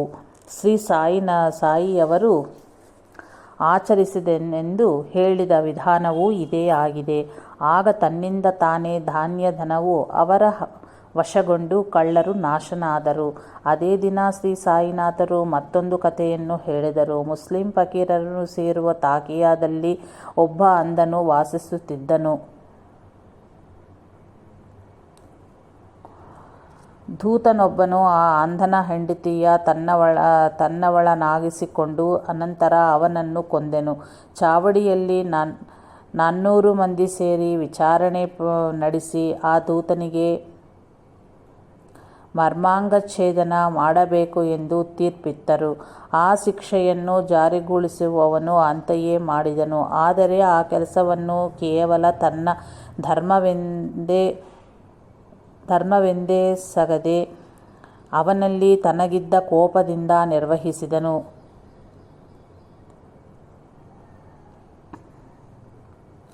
ಆ ಕಾರಣದಿಂದಾಗಿ ಅನಂತರ ಆ ಶಿಕ್ಷೆಗೊಳಗಾದ ಅಪರಾಧಿಯ ಮಗನಾಗಿ ಜನ್ಮಿಸಿದನು. ಧರ್ಮಾಚರಣೆಯನ್ನು ಮಾಡುವಾಗಲಾದರೂ ಸರಿಯೇ ಕೇವಲ ಧರ್ಮಬುದ್ಧಿಯಿಂದ ವ್ಯವಹರಿಸಬೇಕು. ಅಂತಲ್ಲದೆ ರಾಗದ್ವೇಷಗಳಿಗೆ ಎಡೆಯಿತ್ತಲ್ಲಿ ಅದು ಕೂಡ ಋಣಾನುಬಂಧವಾಗಿ ಮಾರ್ಪಟ್ಟು ಹೀನಗತಿಯನ್ನು ತಂದೊಡ್ಡುತ್ತದೆ. ಅಂತಹ ವಿಕಾರಗಳಿಗೆ ಒಳಗಾಗದೆ ಕೇವಲ ಧರ್ಮಬುದ್ಧಿಯಿಂದ ಮಾಡಿದ ಕರ್ಮವು ಅತ್ಯಂತ ಕಠೋರವಾದದ್ದೆಂದು ಕಂಡರೂ ಸಹ ಯಾವುದೇ ಬಗೆಯ ಪಾಪಕ್ಕಾಗಲಿ ಕರ್ಮಬಂಧಕ್ಕಾಗಲಿ ಕಾರಣವಾಗಲಾರದು. ಹೀಗಿದ್ದ ಮೇಲೆ ಅದು ಚಿತ್ತಶುದ್ಧಿಯನ್ನೇ ಪ್ರಸಾದಿಸುವುದು. ಈ ಸತ್ಯವನ್ನೇ ಭಗವದ್ಗೀತೆಯಲ್ಲಿ ಶ್ರೀಕೃಷ್ಣನು ಅರ್ಜುನನಿಗೆ ಬೋಧಿಸಿರುವನು. ಧರ್ಮಯುದ್ಧದಲ್ಲಿ ಬಂದುಕೋಟಿಯನ್ನು ಹತಗೈದರೂ ಬಾರದ ಪಾಪವು ಅವರನ್ನು ಧರ್ಮಬದ್ಧವಾಗಿ ಶಿಕ್ಷಿಸದೆ ಮಮಕಾರದಿಂದ ಬಿಡುಗಡೆಗೊಳಿಸುವುದರಿಂದ ಸಂಕ್ರಮಿಸುತ್ತದೆ. ಮೇಲಿನ ಕಥೆಯಲ್ಲಿ ಆಶ್ರಮವಾಗಿ ಪರಶ್ರೀಯನ್ನು ತನ್ನವಳಾಗಿಸಿಕೊಂಡು ಅವಳ ಗಂಡನ್ನು ಕೊಂದುವ ಪಾಪ ಫಲವನ್ನು ಶ್ರೀ ಸಾಯಿನಾಥರು ವಿವರಿಸದೆ ಅವನನ್ನು ದ್ವೇಷದಿಂದ ಶಿಕ್ಷಿಸಿದವನಿಗೆ ಉಂಟಾದ ದುಸ್ಥಿತಿಯನ್ನು ಇಲ್ಲಿ ವಿವರಿಸುವುದು ಗಮನಾರ್ಹ ಆಗಿದೆ. ಹಾಗೆ ಅಧರ್ಮದಿಂದ ಶಿಕ್ಷಿಸಿದವನು ಮರುಜನ್ಮದಲ್ಲಿ ಆ ನೀಚನ ಮಗನಾದನು. ಅಷ್ಟೇ ಅಲ್ಲ, ಆ ನೀಚನಿಗೆ ಮರ್ಮಾಂಗಚ್ಛೇದನಾನಂತರ ಹುಟ್ಟಿದನು. ಅಂದರೆ ಆ ನೀಚನ ಹೆಂಡತಿಯನ್ನು ಮತ್ತೊಬ್ಬನು ಇರಿಸಿಕೊಂಡದ್ದರಿಂದ ಹುಟ್ಟಿದವನೆಂದು ಅರ್ಥ ಮಾಡಿಕೊಳ್ಳಬೇಕು. ತಾನು ಯಾರನ್ನು ಶಿಕ್ಷಿಸಿದನೋ ಅವನ ಅಪರಾಧಿಯ ಪಾಪ ಫಲದಲ್ಲಿಯೂ ಸಹ ಹಾಗೆ ಶಿಕ್ಷಿಸಿದವನೂ ಭಾಗಿಯಾದನು. ಆದ್ದರಿಂದಲೇ ಶ್ರೀ ಸಾಯಿಯವರು ಒಂದೆಡೆ ನಮ್ಮನ್ನು ಯಾರಾದರೂ ಕಷ್ಟಗಳಿಗೆ ಒಳಪಡಿಸಿದಲ್ಲಿ ದೈವವನ್ನು ಸ್ಮರಿಸಿ ಅಲ್ಲಿಂದ ಹೊರಟು ಬಿಡಬೇಕು ಎಂದು, ಅವರನ್ನು ದ್ವೇಷಿಸಬಾರದು ಎಂದು ಮತ್ತು ಅವನಿಗೆ ತಕ್ಕ ಶಿಕ್ಷೆಯನ್ನು ದೈವರು ವಿಧಿಸಬೇಕೆಂತಲೂ ಇಲ್ಲವೇ ಅವನ ಕರ್ಮ ಅವನನ್ನು ಬಾಧಿಸಲೆಂದಾಗಲಿ ಕೋರಕೂಡದು. ಸಾಧ್ಯವಾದರೆ ಪ್ರೇಮದಿಂದ ಅವನಿಗೂ ಸಹ ಸದ್ಬುದ್ಧಿ ಉಂಟಾಗಿ ಅವನು ಚೆನ್ನಾಗಿರಬೇಕೆಂದು ಪ್ರಾರ್ಥಿಸಿಕೊಳ್ಳಬೇಕು. ಇಲ್ಲದಿದ್ದರೆ ಅವನನ್ನು ಮರೆತು ದೈವವನ್ನು ಸ್ಮರಿಸಿ ಅಲ್ಲಿಂದ ಹೊರಟು ಬಿಡಬೇಕು. ಇದು ವ್ಯಕ್ತಿಗತವಾದ ವೈರತ್ವದ ವಿಷಯ. ಇನ್ನು ಧರ್ಮಾಧರ್ಮಗಳ ವಿಷಯ ಬಂದಾಗ ಯಥಾಶಕ್ತಿ ಕೇವಲ ಧರ್ಮಬುದ್ಧಿಯಿಂದ ಅಧರ್ಮವನ್ನು ಪ್ರತಿಭಟಿಸಬೇಕು. ಇಲ್ಲವೇ ಅದನ್ನು ನಿಗ್ರಹಿಸಲು ತಕ್ಕ ಯತ್ನವನ್ನು ಕೈಗೊಳ್ಳಬೇಕು. ದಿನಾಂಕ ಫೆಬ್ರವರಿ 20, 1912 ಶ್ರೀ ಸಾಯಿ ಹೀಗೆ ಹೇಳಿದ್ದರು. ಒಂದು ಊರಲ್ಲಿ ವೃದ್ಧೆಯೊಬ್ಬಳಿದ್ದಳು. ಆಕೆಯ ಮಗನು ಸತ್ತವರ ದೇಹಗಳಿಗೆ ದಹನ ಕ್ರಿಯೆಗಳನ್ನು ಮಾಡಿ ಹೊಟ್ಟೆ ಹೊರೆಯುತ್ತಿದ್ದನು. ಒಮ್ಮೆ ಪ್ಲೇಗ್ ವ್ಯಾಧಿ ಹಬ್ಬಿದ್ದರಿಂದ ಬಹಳಷ್ಟು ಜನರು ಸತ್ತರು. ಅವನ ಸಂಪಾದನೆ ಹೆಚ್ಚಿತ್ತು. ಒಂದು ದಿನ ಆ ವೃದ್ಧನಿಗೆ ಭಗವಂತನು ಕಾಣಿಸಿಕೊಂಡು ಹಾಗೆ ಲಾಭ ಮಾಡಿಕೊಳ್ಳಬೇಡವೆಂದು ಆದೇಶಿಸಿದನು. ಆದರೆ ಆ ವೃದ್ಧೆಯ ಮಾತುಗಳನ್ನು ಅವಳ ಮಗನು ಲೆಕ್ಕಕ್ಕೆ ತೆಗೆದುಕೊಳ್ಳಲಿಲ್ಲ. ಮಗನು ಮರಣಿಸಿದ ಅನಂತರ ಆಕೆ ಚರಕದಿಂದ ನೂಲು ತೆಗೆದು ಜೀವಿಸುತ್ತಿದ್ದಳು. ಭಗವಂತನು ಆಕೆಯನ್ನು ಆಕೆಯ ಗಂಡೆಯ ಕಡೆಯ ಬಂಧುಗಳೊಂದಿಗೆ ಜೀವಿಸೆ ಎಂದು ಹೇಳಿದರೂ ಆಕೆ ಕೇಳಲಿಲ್ಲ. ಒಂದು ದಿನ ಕೆಲವು ಬ್ರಾಹ್ಮಣರು ಆಕೆಯ ಬಳಿ ನೂಲು ಕೊಳ್ಳುವ ಸಹೆ ಮಾಡಿಕೊಂಡು ಬಂದು ಆಕೆಯ ಮನೆಯನ್ನು ಕಂಡುಹಿಡಿದು ರಾತ್ರಿ ಮನೆಗೆ ಕನ್ನ ಹಾಕಿದರು. ಅದರಲ್ಲೂ ಒಬ್ಬನು ನಗ್ನವಾಗಿ ಆಕೆಯ ಮುಂದೆ ನಿಂತನು. ಆಕೆ ಅವನನ್ನು ಓಡಿ ಹೋಗು ಎಂದು ಹೇಳಿ ಹಾಗೆ ಹೋಗದಿದ್ದರೆ ಆ ಊರಿನ ಜನರು ಅವನನ್ನು ಪ್ರಾಣದೆಂದು ಉಳಿಸರೆನ್ನಲು ಅವನು ಓಡಿ ಹೋದನು. ಮುಂದೆ ಆಕೆ ಸತ್ತು ಅವನ ಮಗಳಾಗಿಯೇ ಮತ್ತೆ ಜನಿಸಿದಳು. ವಿವರಣೆ: ಈ ಕಥೆಯಲ್ಲಿ 2 ಅಂಶಗಳಿವೆ. ಮೊದಲನೆಯದು ಆ ವೃದ್ಧೆಯ ಮಗನದ್ದು. ಅವನ ಮರಣದ ಅನಂತರ ಆಕೆಯದು. ಯಾವ ವ್ಯಕ್ತಿಯಲ್ಲಾದರೂ ಸರಿ ತನ್ನ ಅವಶ್ಯಕತೆಗಳನ್ನು, ಜವಾಬ್ದಾರಿಗಳನ್ನು ನೆರವೇರಿಸಲು ಎಷ್ಟು ಅವಶ್ಯಕವೋ ಅಷ್ಟನ್ನು ಮಾತ್ರವೇ ಸಂಪಾದಿಸಿಕೊಳ್ಳುವುದು ವಿವೇಕ. ಪರರ ದುಃಖವನ್ನು ಅವಕಾಶವಾಗಿ ಎಣಗಿಸಿಕೊಂಡು ಆಸೆಗೆ ಮಿತಿಯಿಲ್ಲದೆ ವರ್ತಿಸುವುದು ರಾಕ್ಷಸ ತತ್ವ. ಭಗವಂತನದನ್ನು ಅಂಗೀಕರಿಸನು. ಗಂಡ ಮರಣಿಸಿದ ಅನಂತರ ಹೆಂಡತಿಯು ತನ್ನ ಮಗನ ರಕ್ಷಣೆಯಲ್ಲಿ ಇರುವುದು ಧರ್ಮವೇ. ಆದರೂ ಮಗನೂ ಅಂತೆಯೇ ಧರ್ಮದ ವಿಷಯದಲ್ಲಿ ತಾಯಿಯ ಆಜ್ಞೆಯನ್ನು ಪಾಲಿಸಬೇಕು. ಗಂಡ ತೀರಿ ಹೋದ ಸ್ತ್ರೀಯು ಈ ಸಮಾಜದಲ್ಲಿ ಒಬ್ಬಂಟಿಗಾಗಿ ಬದುಕಬಾರದು. ಆ ವೃದ್ಧೆಯ ಕಳ್ಳರ ಸಂಚಿಗೆ ಒಳಗಾದಳು. ಅದರಲ್ಲಿ ಒಬ್ಬನ ಮೇಲೆ ಆಕೆಯು ಪ್ರಾಕೃತಿಕವಾದ ಬಲಹೀನತೆಯಿಂದಲೂ ಮತ್ತು ಪ್ರೀತಿಯಿಂದಲೂ ಹಿತ ನುಡಿದಳು. ಅದೇ ಮುಂದೆ ಋಣಾನುಬಂಧಕ್ಕೆ ಕಾರಣವಾಗಿ ಅಂತಹ ದುಷ್ಟನಿಗೆ ಮಗಳಾಗಿ ಹುಟ್ಟುವಂತಹ ಗತಿಯು ಅವಳಿಗೆ ಬಂದಾಯಿತು. ಇದರಲ್ಲಿ ಶ್ರೀ ಸಾಯಿನಾಥರು ಶ್ರೀಧರ್ಮವನ್ನು ಹೇಳಿರುವರು. ದಿನಾಂಕ ಮಾರ್ಚ್ 26, 1912 ಶ್ರೀ ಸಾಯಿನಾಥರು ಹೇಳಿದ ಕತೆ. ನನಗೊಬ್ಬ ಸೋದರನಿದ್ದನು. ಅವನ ದುರ್ನಡತೆಯಿಂದಾಗಿ ಅವನ ಜಾತಿಯಲ್ಲರೂ ಸೇರಿ ಅವನನ್ನು ಬಹಿಷ್ಕರಿಸಿದರು. ದಿನಾಂಕ ಮಾರ್ಚ್ 26, 1912 ಶ್ರೀ ಸಾಯಿನಾಥರು ಹೇಳಿದ ಕತೆ. ನನಗೊಬ್ಬ ಸೋದರನಿದ್ದನು. ಅವನ ದುರ್ನಡತೆಯಿಂದಾಗಿ ಅವನ ಜಾತಿಯವರು ಎಲ್ಲರೂ ಸೇರಿ ಅವನನ್ನು ಬಹಿಷ್ಕರಿಸಿದರು. ನಾನು ಅವನನ್ನು ಸಂರಕ್ಷಣೆ ಮಾಡಿ ಮತ್ತೆ ಅವನನ್ನು ಅವನ ಕುಲದಲ್ಲಿ ಸೇರಿಸಿದೆನು. ವಿವರಣೆ: ತಪ್ಪುಗಳಿಗೆ ದಂಡಿಸುವುದು ಕೇವಲ ಪಾಮರ ಸಾಧುಗಳ ವೃತ್ತಿ. ತಪ್ಪಿತಸ್ಥನನ್ನು ಸಹ ಪ್ರೇಮದಿಂದ ಆದರಿಸಿ ಸಂಸ್ಕರಿಸಿ ಸಮಾಜದಲ್ಲಿ ಸೇರಿಸಬೇಕು. ಶಿಕ್ಷಣವೇ ಶಿಕ್ಷೆಯ ಗುರಿಯಾಗಿರಬೇಕು.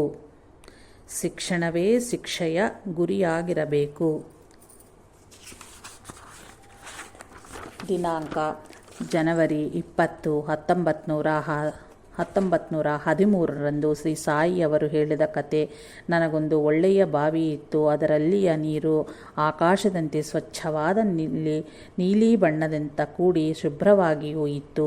4 ಎತ್ತುಗಳಿಂದ ತೋಡಿದರೂ ಅದರಲ್ಲಿಯೂ ನೀರು ಬತ್ತಲಿಲ್ಲ.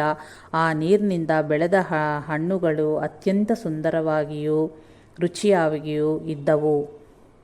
ವಿವರಣೆ: ಇಲ್ಲಿ ಬಾವಿ ಅಂದರೆ ಹೃದಯ. ಧ್ಯಾನದೊಳು ಅನುಭವವಾಗುವ ಚಿದಾವಕಾಶವೇ ನೀಲಿ ಬಣ್ಣದ ನೀರು.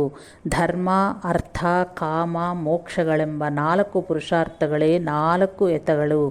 ಅಂದರೆ 4 ಪುರುಷಾರ್ಥಗಳನ್ನು ಎಷ್ಟು ನೆರವೇರಿಸಿಕೊಂಡರೂ ಕೂಡ ಅದಕ್ಕಿಂತಲೂ ಅಧಿಕವಾದ ಫಲವನ್ನೇ ಆ ಆತ್ಮನಿಷ್ಠೆಯು ನೀಡಿತಂದಾಯಿತು. ಅಂದರೆ ಸ್ಥಿರವಾದ ಆತ್ಮನಿಷ್ಠೆಯಿಂದ ಅವರು ಧರ್ಮ, ಅರ್ಥ, ಕಾಮಗಳನ್ನು ನಿರ್ವಹಿಸಿದರು. ಅವುಗಳ ಫಲವು ಸಾಮಾನ್ಯವಾದ ಹಣ್ಣುಗಳಿಗಿಂತಲೂ, ಅಂದರೆ ಸಾಮಾನ್ಯರು ನೆರವೇರಿಸಿಕೊಳ್ಳುವ ಧರ್ಮಾರ್ಥ ಕಾಮ ಮೋಕ್ಷಗಳಿಗಿಂತಲೂ